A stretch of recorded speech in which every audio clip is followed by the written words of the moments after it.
هموطنان عزیز، با شغل پرمحصول تامین نمودن اهالی یکی از هدف‌های استراتژی دولت معین گردیده است. در زمان صاحب استقلالی در ساحه‌های مختلف اقتصاد کشور بیش از 4.1 میلیون جای کاری تأسیس و برقرار کرده شده است. با مقصد تنظیم ثمرناک بازار مهنت، ضرورت تهیه سیاست فعال شغل اهالی و مکانیزم‌های ثمربخش تشکیلی و اقتصادی بنیاد جایهای نوی کاری در همه ساحه‌های اقتصادیات به میان آمده است. از این رو با شغل پرمحصول تامین نمودن اهالی همچون یکی از هدف‌های استراتژیکی باید زیر توجه دائمی تمام ساختارهای دولتی و بخش خصوصی قرار داده شود. در این زمینه حکومت مملکت، رهبران وزارت اداره‌ها، رئیسان ولایت‌ها و شهر نایه‌ها وظیفه دارند که تمام امکانیت‌ها را برای در 5 سال آینده در همه ساحه‌های اقتصاد ملی تأسیس دادن بیش از 1,400,000 جای کاری نو سفربر سازند.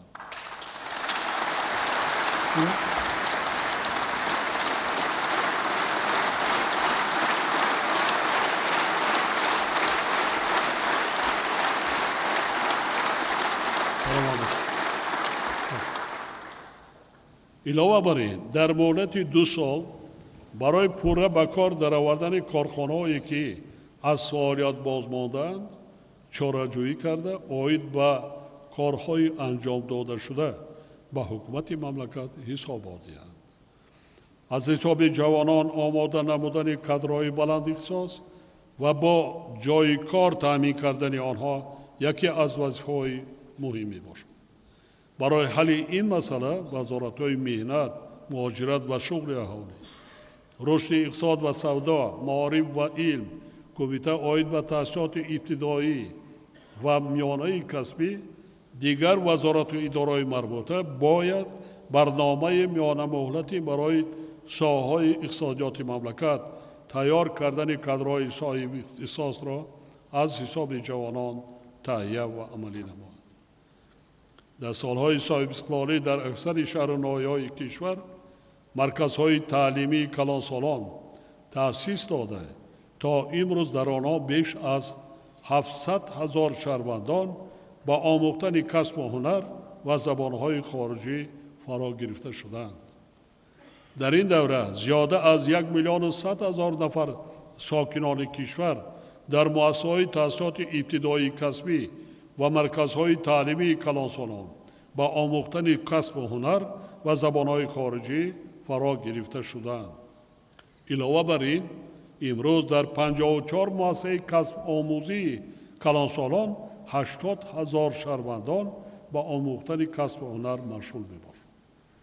تنها در 1 سال اخیر 4 مرکز کسب آموزی و خدمت‌رسانی و رشد ملکه‌ها مورد استفاده قرار داده شد که فعالیت آنها در صاحب کسب گردانیدن شهروندان و با سرتیفیکت بین المللی تامین کردن کسب آموزان نقش مهم خواهد داشت.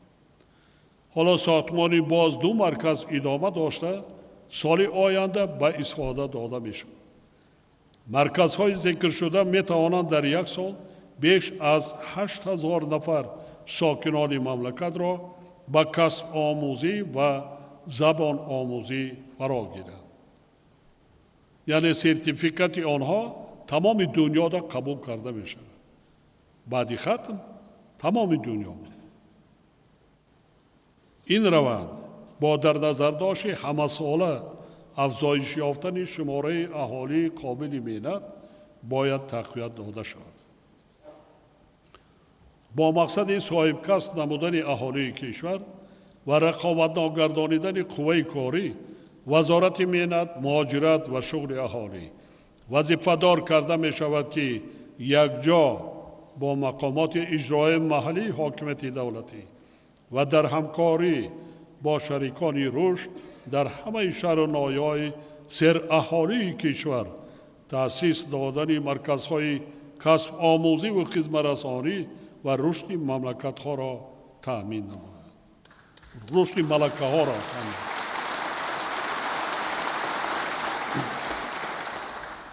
این را با شریکان رشد مبلغ وای کردن، استانداردهای وای کردنش بسیار وای است. تا همون متخصصانی که دیخانهایی که با باغ‌ها دیگر یک تأسیس کردن سیستم قطره آبدهی قطعی همونو تعلیم میده. بین یا شرایط‌های درجه بهترین است برای کسب آموختن جوانان و من کسب سنی سال نگاه نمیکنم. خواهشمندان میتوانند در اینجا بکنند. تعلیم در این مرکزها مطابق با استانداردهای بین المللی برای مانده هر سال در آنها فرا گرفتن نکم از 120,000 نفر شهروندان تأمین کرده شود. علاوه بر این کمیته عاید به تحصیلات ابتدایی و میانه کسبی در 5 سال آینده به 210,000 نفر رسانیدن آماده سازی متخصصان کسب و کار گوناگون را با صفت بلند در مؤسسه‌های تحصیلات ابتدایی و میانه کسبی تأمین نماید. یعنی در 5 سال آینده در همه مؤسسه‌های ذکر گردیده بیش از 1 میلیون شهروندان باید با آموختن کسب و هنر و زبان‌های خارجی فرا گرفته شوند.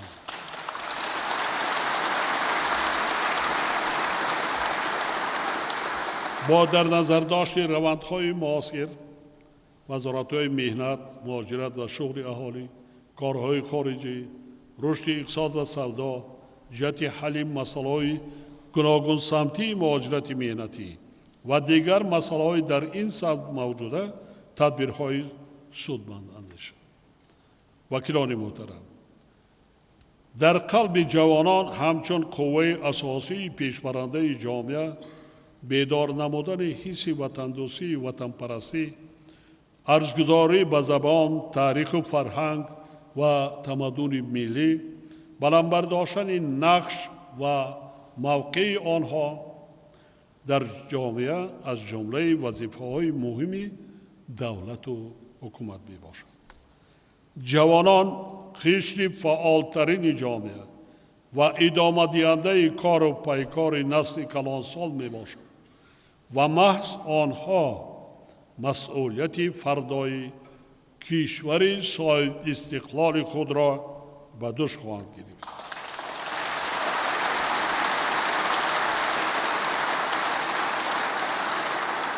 ما افتخار داریم که جوانانمان نسبت به وطن مهر و محبت صمیمی دارند. وطن را صدقاً دوست می‌دارند. به ارزش‌ها و مقدسات ملی ارج می‌گذارند. اراده مستحکم دارند و سیاست پیش گرفته دولت و حکومت مملکت را با حس بلند ملی و احساس خودشناسی و خودآگاهی دستگیری می‌کنند.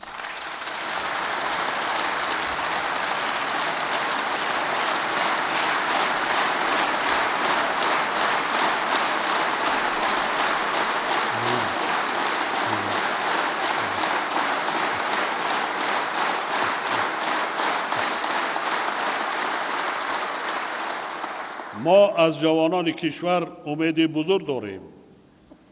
تشبس‌های سازنده‌شان را منبع نیز همه جانبه دستگیری می‌کنیم و از فعالیت آنها به خاطر رشد و تحکیم دولتداری ملیمان همیشه قدردانی می‌نماییم. حالا 61% شماره عمومی کارمندان را در کشور جوانان تشکیل می‌دهند. این نشان دهنده در خدمت دولتی 49% میباشد. ما منبع نیز به جوانان همچون نیروی با اعتماد و تکیه‌گاه استوار توجه خواهیم کرد، زیرا آینده ملت و دولت از آنها وابسته میباشد.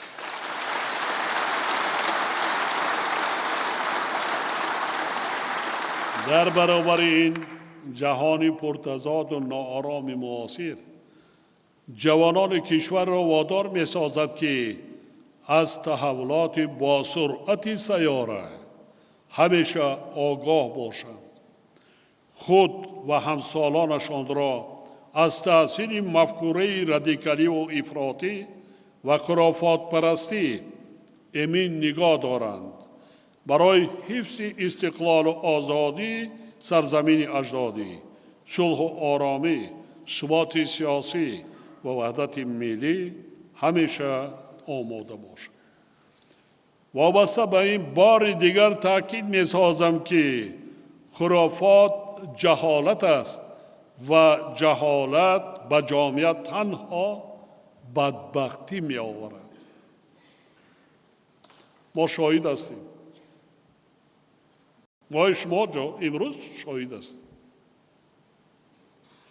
باور دارم که جوانان وطن دوست ما منبع نیز با علم و دانش‌های زمانوی، کسب و هنرهای معاصر و سعی و تلاش نوجوانان خود برای رشد علم و اینواسیون و باز هم تحکیم یافتن نفوذ کشورمان در عرصه بین المللی سهمی ارزشمند می‌گذارند.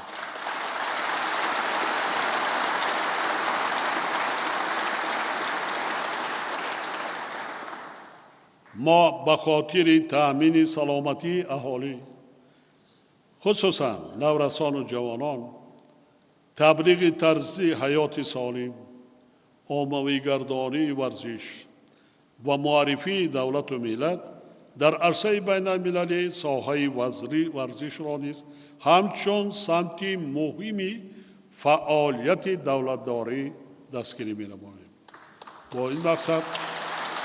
با این مقصد در دوام سالهای صاحب استقلالی بیش از 10,000 انشاءات ساحه ورزش بنیاد کرده شد که نسبت به 70 سال ساخت گذشته 10 برابر زیاد می باشد.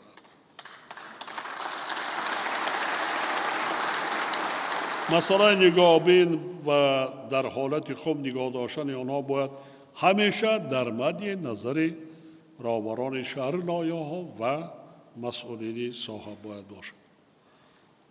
ما از قبول گردیدن پیشنهادمان از جانب سازمان ملل متحد توسط قطعنامه مخصوص اعلان داشتن روز جهانی فوتبال و دستاوردهای ورزشکاران تاجیک در بازی‌های تابستانه المپی پاریس 2024 افتخار می‌کنیم.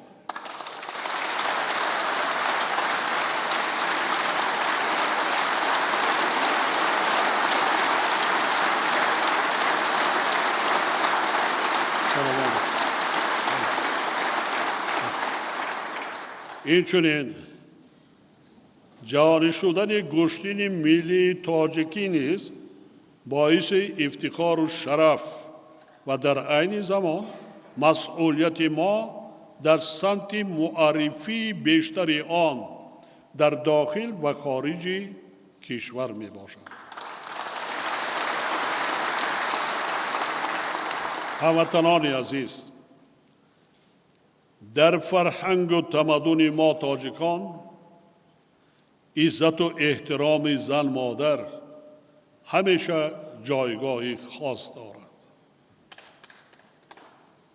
ولی باید گفت که مقام و منزلت زنان و بانوان و نقش آنها در اعمار دولت معاصر و رشد جامعه محض در زمان صاحب استقلالی واقعاً بالا رفته است.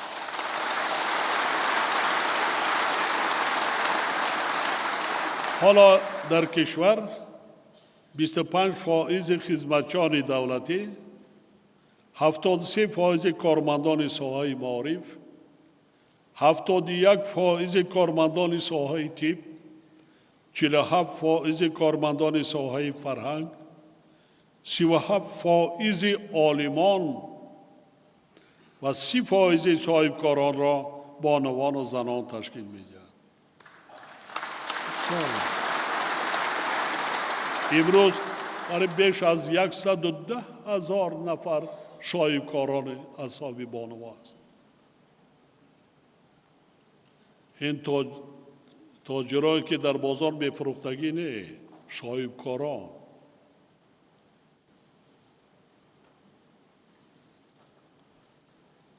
در زمان صاحب سلاله زیاده از 280,000 نفر دختران مؤسسه های تحصیلات عالی را ختم کردند، یعنی صاحب معلومات عالی گردیدند. از آغاز جاری گردیدن کوتای پرزیدنتی، یعنی در 28 سال آخر 11,600 نفر دختران مؤسسه های تحصیلات عالی را با کوتای پرزیدنتی ختم کردند. علاوه بر این زیاده از 35,000 دختران و بانوان مؤسسه های تحصیلات عالی کشورهای خارجی را ختم کرده صاحب معلومات شدند.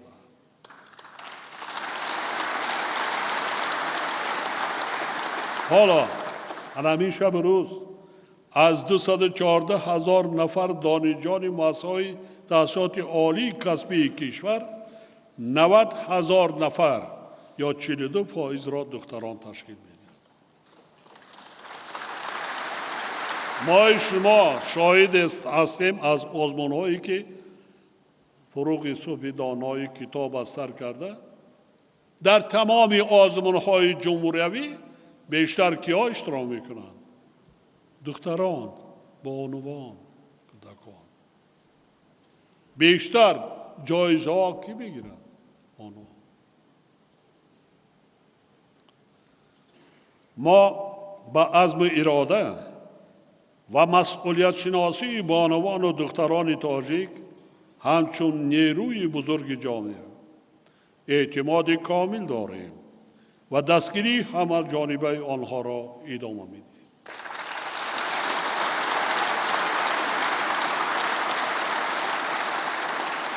سال جاری من با فعالان، نمایندگان جامعه و خادمان دین کشور ملاقات مخصوص دایر کرده وابسته به مسائل مهم حیات جامعه مفصل و گشاد و روشن ابراز نظر نمودند. در ملاقات ذکر شده بار دیگر اندیشه های خود را عاید به مضمون و ماهیت و ضرورت و منفعت قبول قانون‌های ملی درباره تنظیم جشن و مراسم در جمهوری تاجیکستان و درباره مسئولیت برای تعلیم و تربیت کودک مفصل بیان کرد. باور دارم که بانوان و زنان و مادران و دختران عزیز ما در عملی سازی طلبات و مقررات قانون‌های ملی، پیشگیری کردن بیگانه پرستی از جمله سر و لباس و آیین‌های برای مردم ما بیگانه، با کمال رسانیدن نسل‌های سالم، تحکیم صلح و ثبات در جامعه، پیشرفت دولت و آبادی وطن من بد نیست سهمی ارزشمند خود را می‌گذارند.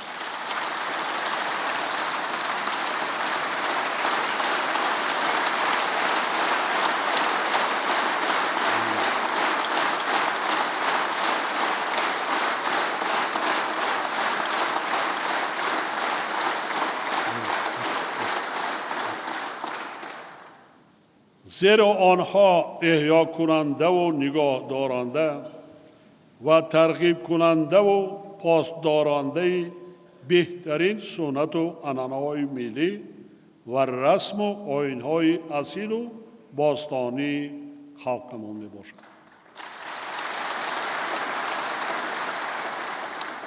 دوستان عزیز، هموطنان عزیز،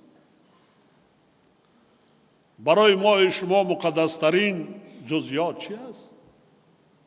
اگر مادر نمیشد ما شما در همین تالار بودیم؟ همه خلق ملت آب پیغمبر حضرت محمد را مادر زن به دنیا آفرید.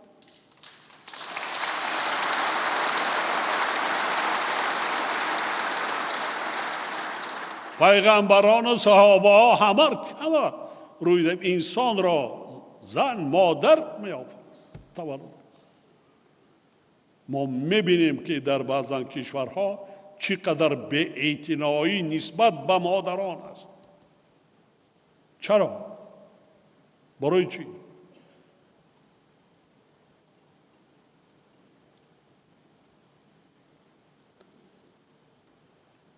ما چرا دوست نداریم؟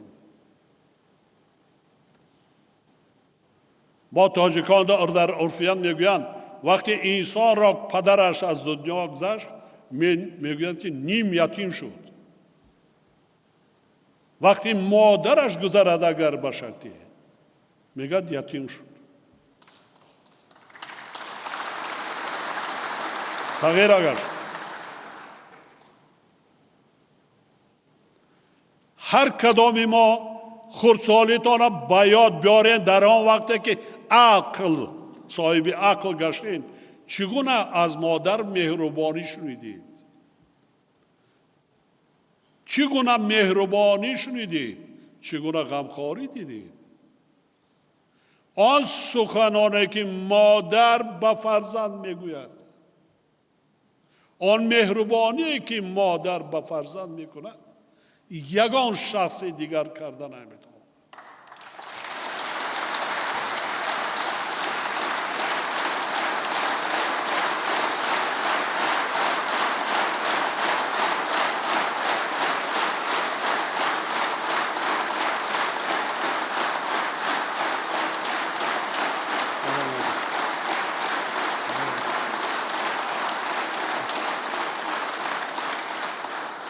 من این سخن را برای آن گفته ایستادم، مثلا به جوانان، به مردها، جوان مردها، نسبت به بانوان، نسبت به زنهای خود، نسبت به مادران خود، نسبت به دختران بی‌اعتنایی نکنید، بی‌حرمتی نکنید. دخترکان خردسال آنها هم آینده مادر میشن.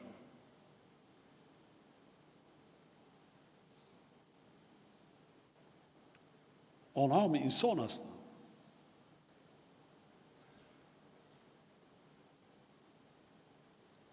آنهایی که پدر برادر و پدر و مادر ندارن، برادر و خواهر و اپا و دیگر دارن، همه وقت فرزندی پدری را فراموش نکنید.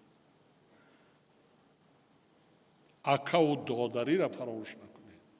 اپا و خواهری را فراموش نکنید.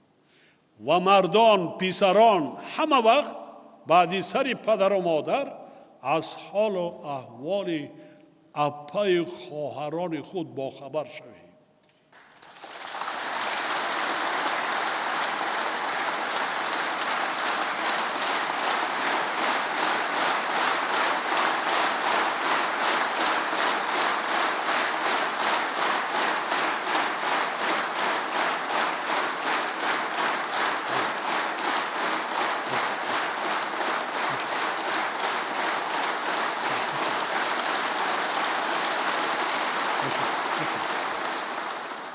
چون که آنها زن هستند، آنها مادر هستند،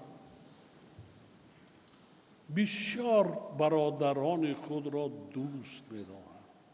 آنها هیچ چیز زیاد طلب نمی‌کنند. یک مراتبه در شکشاده در آمدن برای همون بس است. دیگر هیچ چیز زیادتی طلب ندارند. از 100 سوزنداروی طبیب یک مراتبه به خانه اپا و خواهر در آمدن برادر هزارها بهتر است.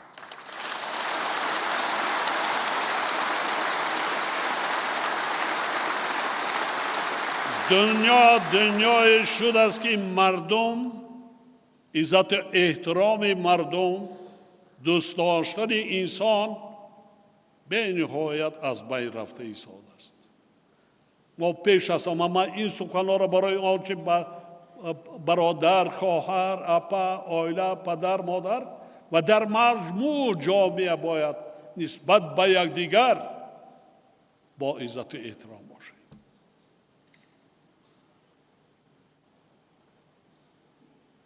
خوش معامله باشیم، با صبر و تحمل باشیم، زبان شیرین داشته باشیم، مدنیتی بلند داشته باشیم. فرهنگ ما میگم ملت فرهنگی هستی، انا مدنیت و فرهنگ قدیمی باستانی تاجیکی را نشان دادن. در جاهای سخت سنگینی دست یکدیگر را گیریم، کتفمان هم گذاریم، نترسیم.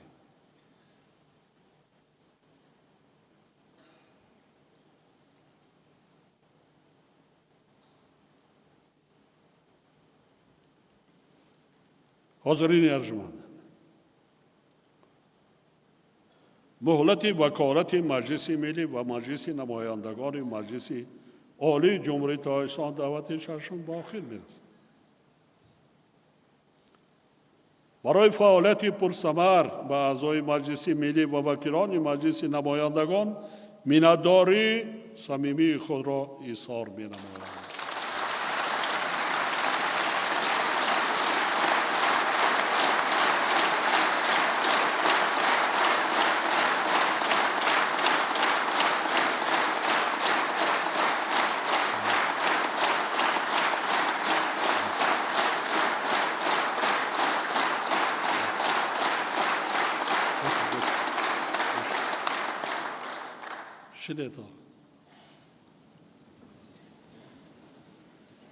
یعنی شما مرا نگاه کرده گفت سوال دادنه که جناب بیاری بعد چی؟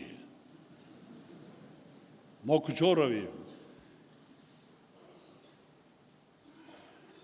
برای همه شما در مملکت با جایهای مناسب جای کار کردن شما اکادمی بزرگ را گذاشتید، تجربه پیدا کردید در ساحه‌ای که با هست.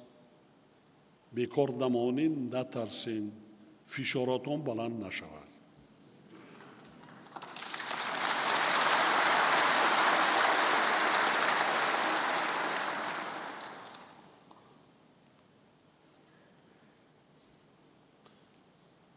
با فرمان پرزیدنت مملکت از 4 دکامبر سال 2024 انتخابات وکیلان به مجلس نمایندگان مجلس عالی و مجلس های محلی روز 2 مارس سال 2025 تعیین گردید.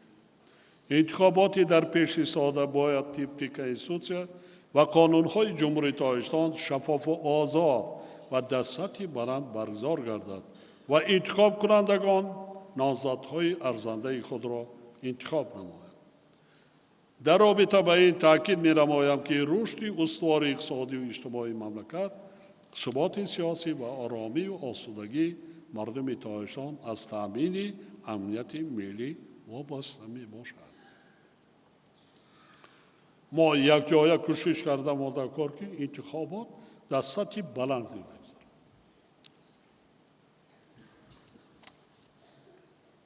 یعنی تامین نمودن امنیت دولت و جامعه در شرایط امروزه ضرورت و اهمیت اولین درجه دارد. حکومت مملکت و ساختار و مقامات مربوطه در این سمت تمام چاره‌ها را می‌اندیشند. از جمله با مسائل آماده کردن متخصصان به طلبات شرایط معاصر جوابگوی برای مقامات حفظ حقوق و ساختارهای نظامی، بلند برداشتن سطح کسبیت و مهارت و ملکه آنها، اینچنین تحکیم و تقویت پایه‌های مادی و تکنیکی جزو تام‌های حربی و مقامات حفظ حقوق من بعد نیز اعتبار اولین درجه داده می شود. در این جاده مبارزه با تروریسم و اکستریمیسم سمتی افزایشناک به شمار می رود، زیرا این ظاهرات حالا به خطر گلوبالی مبادل گردیده تمام اهل بشر را به تشویش و نگرانی آورده است. با در نظر داشت این وضع ماه سال 2018 با تشبث تاجیکستان و در همکاری با سازمان ملل متحد و دیگر سازمان و کشورها در شهر دوشنبه کنفرانس بین المللی سطح بلند در موضوع مقاومت با تروریسم و افراطگرایی خشونت‌آمیز که نام روند دوشنبه را گرفته است بگذار گردید. در این همایش تاجیکستان موقع استوار خود را در خصوص برآمدن همکاری‌های گسترده و هم آهنگ شده بین المللی ابراز نمود. زیرا هم آهنگی فعالیت در مقیاس بین المللی و منطقوی و ایجاد مکانیزم با اعتماد مبارزه مشترک بر ضد خوف و تهدیدهای امنیتی مساعدت می‌نماید. حاضرین محترم، وضع نارام و روندهای پرتضاد و مرکب در منطقه‌های گوناگون جهان که پیامدهای بحرانی سیاسی و اقتصادی دارند همانا باعث نگرانی می‌باشد. گذشته از این، جامعه بین المللی هنوز در مسیر دریافت راه‌های مناسب حل خوف و تهدیدهای گلوبالی مربوط به تغییر اقلیم قرار دارد. با در نظر داشت این عامل‌ها ما را ضرور است که ضمن پیشبرد سیاست خارجی سعی و تلاشمان را در همبستگی با جامعه جهانی برای رسیدن به هدف‌های سازنده جهت پایداری صلح و ثبات و توسعه همکاری‌های گوناگون جنبه تقویت دهیم.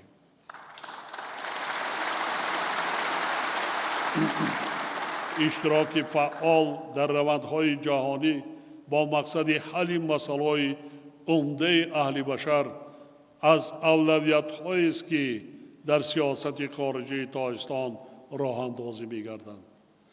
ماه ایون سال جاری در دوشنبه کنفرانس سوم بین المللی در ساحه آب دایر گردید. کشور ما در ادامه تشبس‌های سازنده خود در عرصه بین المللی دایر و پیشبرد موضوعهای آب و اقلیم سال 2025 در همکاری با سازمان ملل متحد میزبان اولین کنفرانس بین المللی سطح بلند آید به حفظ پیریخا خواهند بود. ما باید همکاری ها را در سمت آب و حفظ پیریخا بررسی پیامدهای تغییریابی اقلیم و کاهش دادن خوف آفت‌های طبیعی در دایره امکانیت‌های موجوده ادامه داده جهت تقویت همکاری‌های بین المللی در قالب روند آب دوشنبه تدبیرهای ضروری اندیشید. استراتژی کشور ما ضمن رشد و توسعه مناسبت‌ها با دولت‌های آسیای مرکزی منبع نیز در زمینه حسن اعتماد و صمیمیت با هدف مساعدت در تحکیم فضای صلح و ثبات و تأمین نمودن رشد و پیشرفت مشترک در منطقه بنیاد می‌گردد.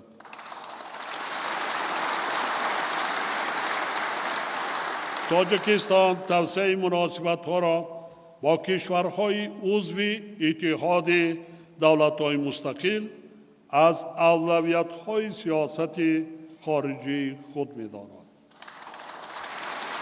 تاجیکستان در زمینه سیاست خارجی درهای گشاده و تجربه همکاری بیش از 13 ساله با کشورهای اروپا، امریکا، آسیا، خاورمیانه و دولت‌های دیگر قطعه‌های دنیا آمادگی خویش را جهت ادامه تحکیم مناسبت‌های گوناگون جنبه با آنها هم در سطح دو جانبه و هم در قالب‌های بسیار جانبه اظهار می‌کند. با این مقصد ما از توسعه رابطه‌ها بخصوص در سمت‌های رشد اقتصادی سبز، حفظ محیط زیست، تکنولوژی‌های نوین، جلب سرمایه و تجارت استقبال می‌نماییم. می‌خواهم مخصوص تاکید نمایم که مسائل وابسته به حمایت حقوق و آزادی، شأن و شرف و منفعت‌های شهروندان تاجیکستان در خارج کشور از وظیفه‌های افضل‌ناک دولت میباشد. تاجیکستان همکاری‌های سازنده و قابل دورنما را در دایره سازمان‌های بین‌المللی و منطقوی از جمله سازمان ملل متحد، سازمان‌های بین‌المللی مالیوی و شریکان روش گسترش می‌دهد. در این راستا کشور ما رابطه‌های خود را با سازمان همکاری شانگهای، اتحاد دولت‌های مستقل، سازمان عهدنامه امنیت دست‌جمعی، سازمان همکاری اسلامی، سازمان همکاری اقتصادی و دیگر ساختارهای مربوط به روابط بسیار جانبه وسعت بخشیده جهت ادامه اشتراک فعال در روندهای جهانی و قالب‌های گوناگون بین المللی تلاش می‌ورزد. ما منبع نیز برای رسیدن به هدف‌های معین گردیده و توسعه همکاری‌های سازنده و درازمدت با همه کشورهای عالم و شریکان بین المللی خود تدبیرهای ضروری می‌اندیشیم. محترم اعضای مجلس ملی و وکیلان مجلس نمایندگان، هموطنان عزیز، در پیام امروزه رهبر دولت دستاوردهای نائل شده تاجیکستان تا این وقتهای آخر خصوصا در 5 سال گذشته بیان گردیده. همچنین وظیفه‌ها برای تحکیم بخشیدن و افزون گردانیدن آنها و برطرف نمودن مشکلات و مانعهایی که در حیات جامعه و دولت ما موجودند مشخص کرده شدند. می‌خواهم با افتخار و قناعتمندی اظهار نمایم که دستاورد و پیشروی‌های تا امروز نائل گردیده ما پیش از همه نتیجه تلاش و زحمت مردم شریف سربلند کشور می‌باشد.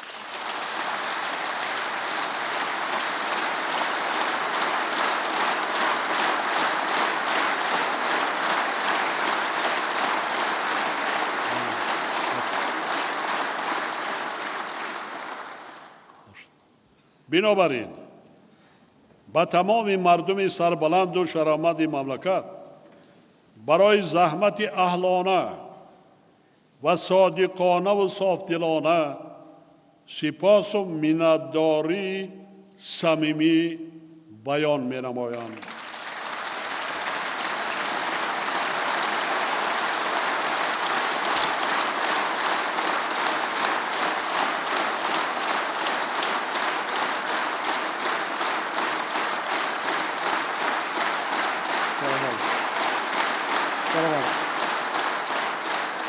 در برابر این خاطر نشان می سازم که اجرای وظیفه‌های گذاشته شده و برطرف نبودن کمبودی و مشکلات موجوده از تمام خلق تاجیکستان و در نوبت اول اعضای حکومت، وکیلان مردمی، رهبران ولایت‌ها و شهر و ناحیه‌ها، خدمتچیان دولتی، اهل ضیاع و فعالان جامعه زحمت و تلاش باز هم بیشتر را تقاضا می‌کند. ما وظیفه داریم که به خاطر پیشرفت دولت صاحب استقلالمان، آبادی وطن اجدادیمان و منتظم بهتر گردیدن سطح و صفت زندگی هر یک خاندان مردم شرافمند تاجیکستان هر روز و همیشه سعی و تلاش نماییم. خصوصاً ما باید تمام سعی و تلاش خود را به خاطر عملی نمودن کارهای به افتخار 35 سالگی استقلال دولتی پیش بینی گردیده، یعنی آبادی وطنمان، پیشرفت دولتمان و باز هم بهتر گردیدن شرایط زندگی مردممان روانه سازیم. ما باید مثل همیشه سرجم و متحد باشیم. وطنمان را صدقاً دوست داریم. آن را صاحبی کنیم، حس بلند ملی داشته باشیم، از تاجیک بودن خود افتخار نماییم و دائم در فکر فرزندان خود خوشبختی و آسایش آنها، آبادی وطن، ملت و دولت خویش باشد.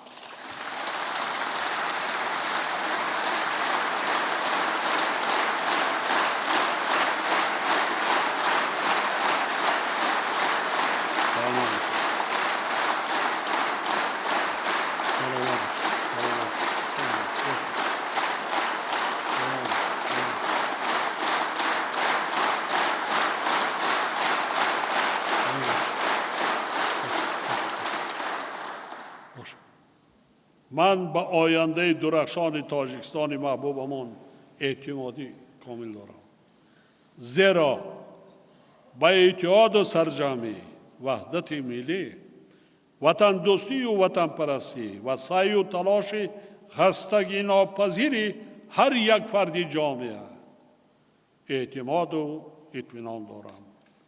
خوب میدانم که ما با چنین مردم وطن دوست و زحمتکش تمام نیت و نقشه های نیکمان را در سالهای نزدیکترین عملی میگردانیم و تاجیکستان عزیزمان را به یک کشور پیشرفته و نیرومند و آباد و سرسبز تبدیل میدیم. در این جاده پرشرف به کل مردم شریف تاجیکستان و همه شما حاضرین گرامی تندرستی و برای کار آرزو می نمایم. با استفاده از فرصت تمام مردم شریف تاجیکستان، هموطنان برون مرزی امان و همه شما حاضرین ارجمند را به مناسبت سال نو میلادی 2025 که حالا ما در آستانه آن قرار داریم صمیمانه تبریک میگویم.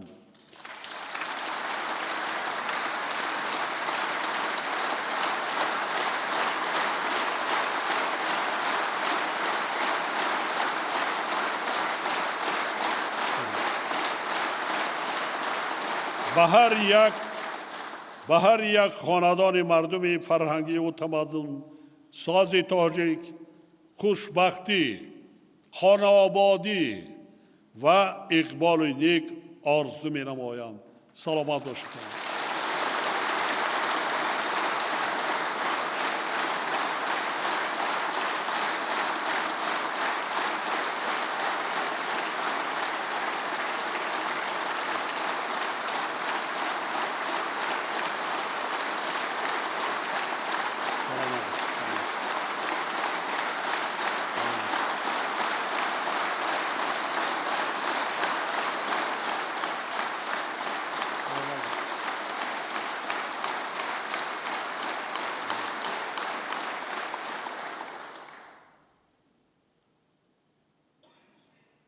معقول شد؟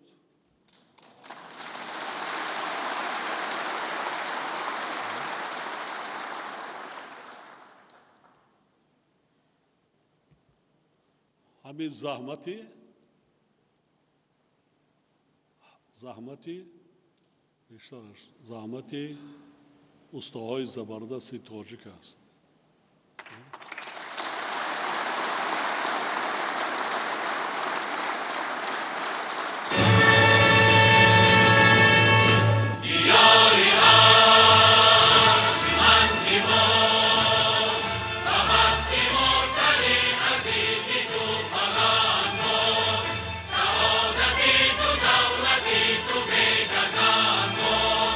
زدوری زمان ها رسیده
خداحافظ.